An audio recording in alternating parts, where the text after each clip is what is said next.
The morning dawned with an almost deceptive tranquility over the Heartland ranch, a serene prelude to an earth-shattering revelation. Hudson awakens under a gentle sky, the sun casting its golden promise over the familiar landscape.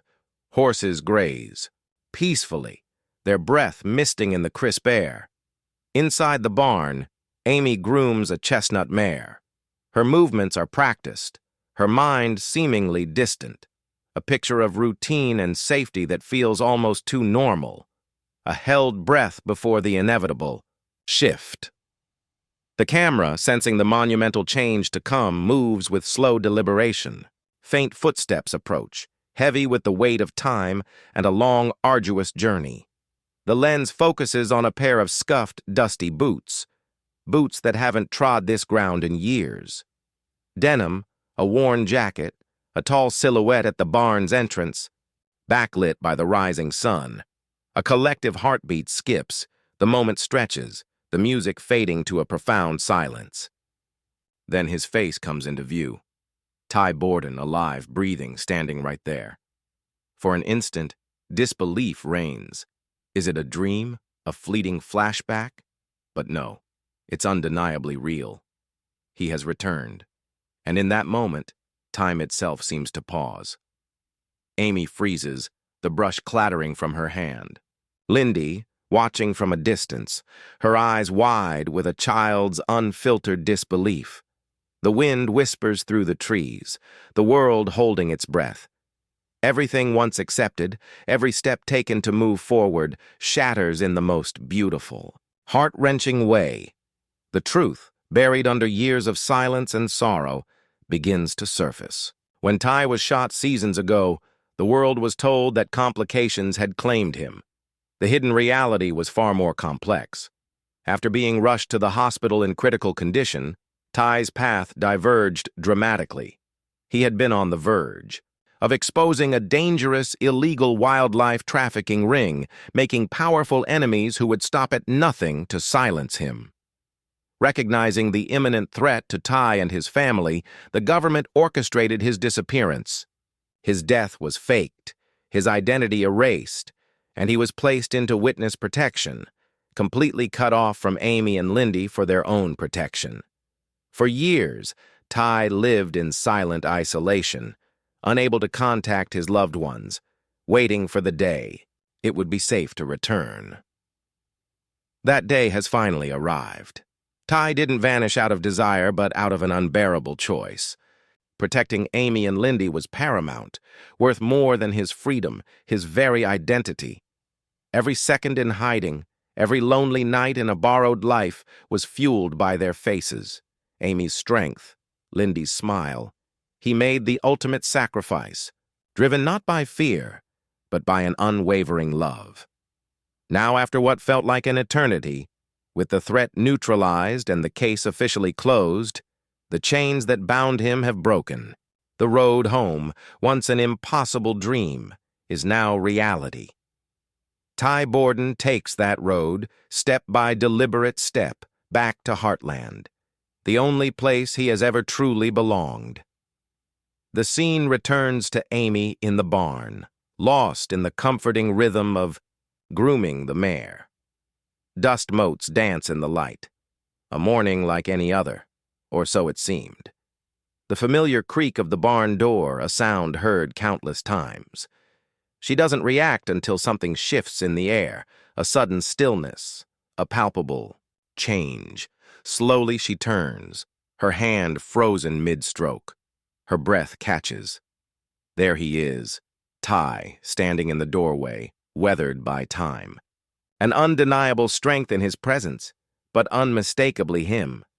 Her soul seems to cry out before her voice can form his name. Ty? It falls from her lips. A prayer. Shaky, broken, sacred. He doesn't speak at first, his eyes filled with unspoken words. Then a soft nod. It's me, Amy. And the world breaks open. She rushes to him, her heart unable to bear another second of separation, crashing into him, sobbing, clinging, as if terrified he might vanish again. Her body trembles in his arms, and he holds her tighter than ever. "I thought I lost you," she chokes out. "Every day I prayed, I wished for a miracle." Ty buries his face in her hair, his voice cracking. "I never stopped loving you. I've been trying to come back to you this whole time. It's a reunion born from pain, patience, and a love that refused to surrender. In that embrace, years of grief begin to thaw. Wounds start to mend. Amy, who had learned to survive his absence, can finally breathe with him again. Then a small, curious voice. "Mom?" Amy turns. Lindy stands a few feet away, her favorite book in hand, a puzzled expression on her young face. She stares at the man holding her mother, her heart sensing something profound. "Mom, who is that?" Amy drops to her knees, hands trembling as she gently takes Lindy's shoulders, her voice wavering with emotion. "Sweetheart, this is your dad. This is Ty." Time stills once more. Lindy looks up at the man before her. His face is unfamiliar, but his presence radiates a gentle warmth. She doesn't fully comprehend, but she doesn't need to. Ty kneels, tears in his eyes. "I've missed every moment of your life," he says, softly. "But I've loved you since the day you were born." And then, without a word, Lindy steps forward, wrapping her small arms around him in a gesture of pure trust and bravery. She feels it, his heartbeat, his love, his truth. In that embrace, something sacred occurs, not just a reunion, but a rebirth. A father and daughter finally united by destiny. Outside the barn, Jack Bartlett approaches, a man who has shouldered more grief than most. He's seen friends and family fade. Horses take their final breath. Loss has been a constant companion. But nothing cut deeper than losing Ty. Ty wasn't just Amy's husband. He was family, Jack's protege. The young man who, under Jack's guidance, learned to ride, to build, to believe.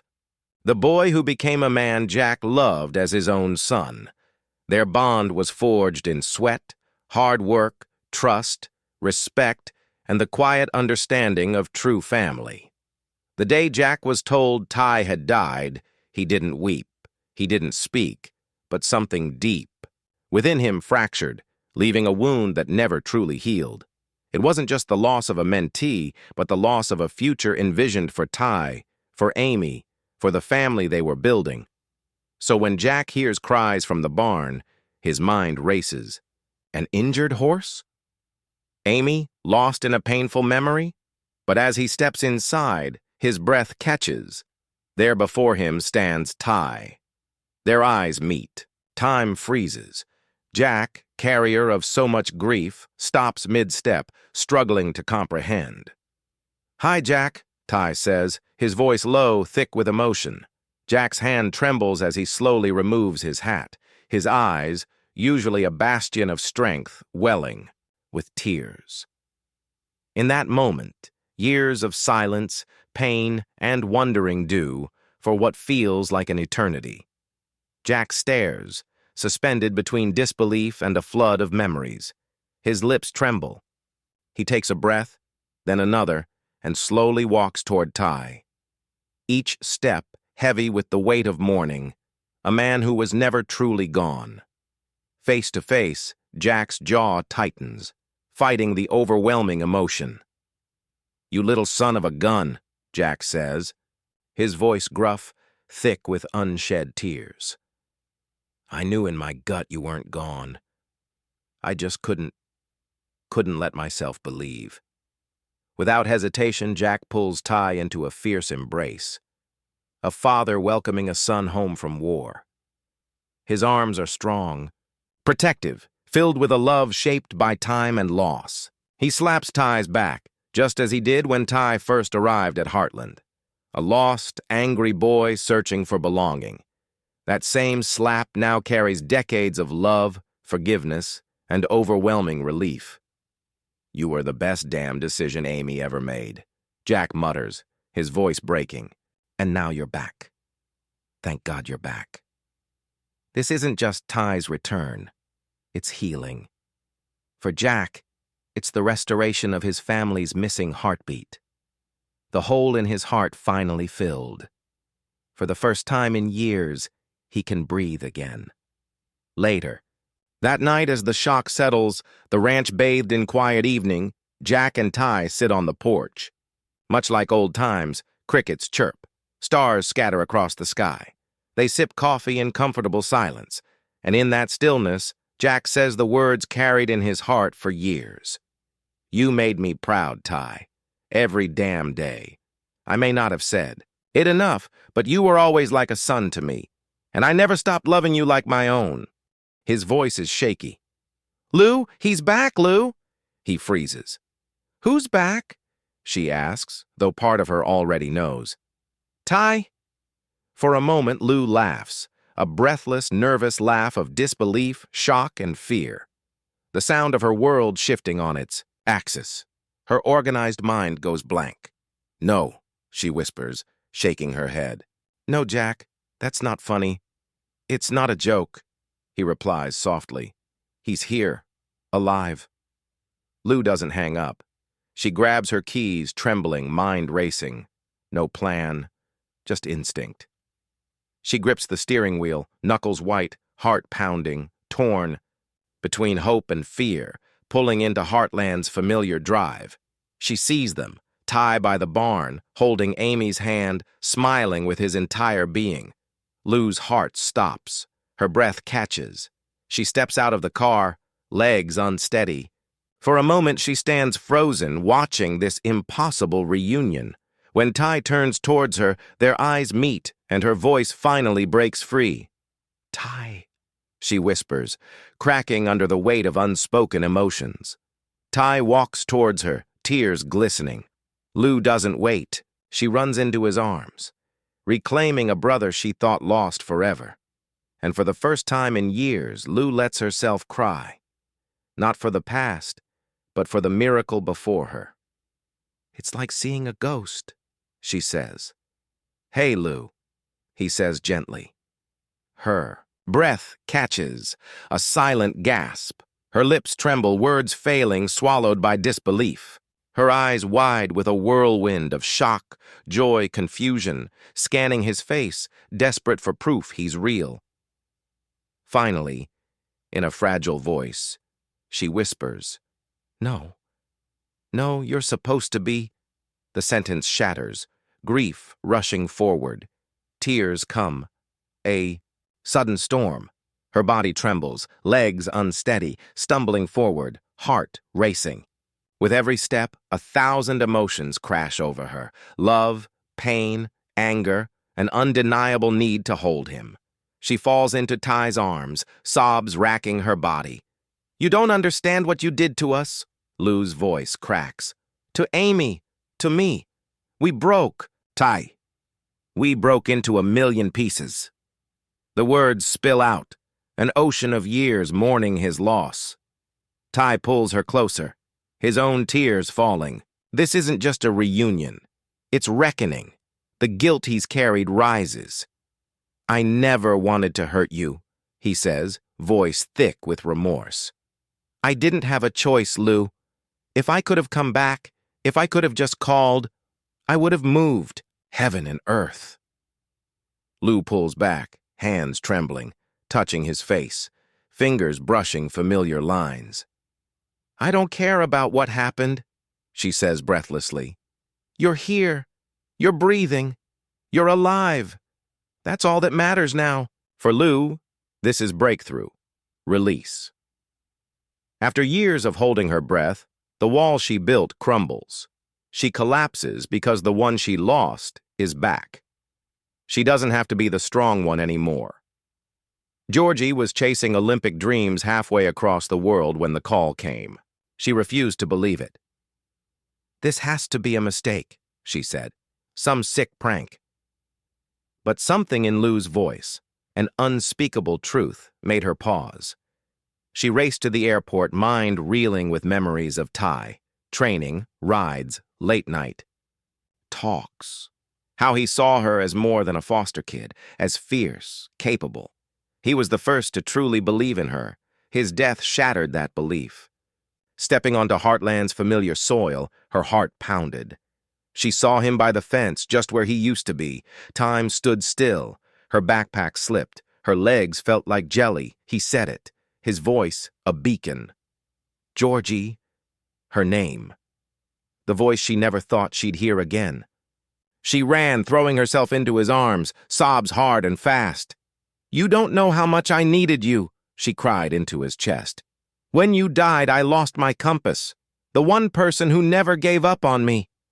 Ty held her like a brother, steady, safe. "I watched every single one of your competitions," he whispered, pride in his voice.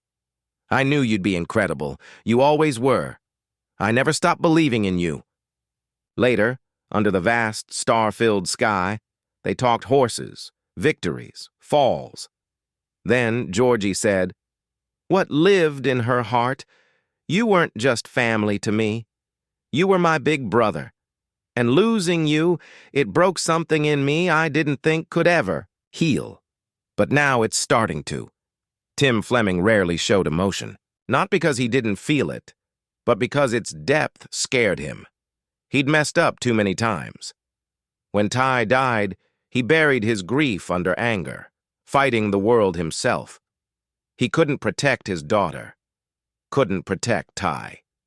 Carrying that guilt like armor. So when Lou calls, he doesn't speak, just grabs his keys and drives. The road a blur, chasing a ghost. Pulling up to Heartland, his heart is a drum beat. He sees Amy and Ty by the barn, hands intertwined, just like before. His world tilts. "What the hell is going on?" Tim demands, his voice loud, defensive, shaking. Ty turns slowly. Calm.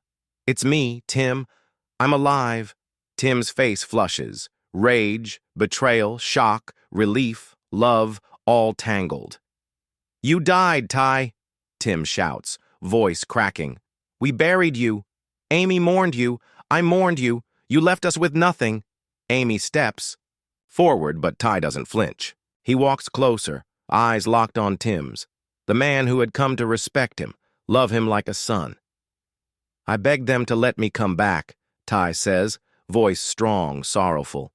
"Every day I watched Lindy grow up in videos. I listened to Amy's voicemails until my phone died. I never stopped. But they told me if I came back too soon, I'd put all of you in danger." Tim's jaw tightens, breath catching. Then anger melts. Slowly, silently, he walks forward, pulling Ty into his arms, a father's hug, tight, desperate, unrelenting. "You're a damn fool," Tim whispers, voice cracking. "But I'm glad you're home." As the sun dips, casting Heartland in a warm glow, the ranch feels whole again. Not perfect, not healed, but whole. Broken pieces starting to mend. In the quiet evening, tears fresh, hearts tender, the family realizes an undeniable truth. Sometimes the impossible is just love refusing to give up. Years later, Amy and Ty sit on the back porch, finding words for the unspoken. Amy clutches her coffee, hands trembling slightly, eyes on the horizon, heart fixed on the man beside her. Ty, alive, real, yet a part of her still disbelieves. Ty looks at her, not with old confidence, but with the humility of a man given a second chance. "Amy," he says, voice cracking, "I know nothing I say can undo the pain, the years apart. But please know I didn't leave by choice. I didn't die by choice. I was taken from you, and I fought every single day to find my way back." Amy stands frozen, breath catching, tears flooding her eyes. This is the voice she's longed for, the face she's cried to, the man she thought lost forever, standing before her, the ghost of her. Sun rises. "Then why didn't you come back?" she asks, voice a whisper, shaking with unanswered grief. "Why did you let me think you were dead? Why let Lindy grow up thinking her father was just a story?" Ty lowers his gaze, shame etched on his face. "I wanted to." his voice heavy with regret. But I couldn't. Witness protection, deep cover, an international investigation tied to the clinic bombing. They said if I contacted anyone, it could cost you your lives. I didn't believe it at first, but then I saw what they were up against. I stayed away to keep you safe, but every day I was gone, it destroyed me. Amy's hands clench, voice rising with the fury of a woman who's carried grief like armor. You don't know what it was like, Ty, she snaps, voice thick with pain. I watched you die. I buried you. I raised Lindy alone. You were gone. And I blamed myself for not being able to save you. Ty stands trembling, heartbreaking. And I blame myself for everything. For leaving you, for missing Lindy's first steps, her first words. I kept your photo in my pocket, Amy, every single day. Like it was the only piece of my soul that hadn't died. Amy turns, face streaked with tears, etched with years of pain. So what now? She whispers. A storm of emotions. You're back. But everything's changed. I'm angry. I'm relieved. I'm terrified. I don't know how to feel. Ty steps forward slowly, carefully, like approaching a wild horse once loved, feared to bolt. I'm scared too, he says low, vulnerable. I don't expect forgiveness or things to go back, but I'm here now. I want to be Lindy's father. I want to be whatever you'll let me be in your life. Amy stands still, heart a whirlwind. But deep down she knows the truth. The love that never truly died. The man who promised her forever standing before her. Not perfect, but real.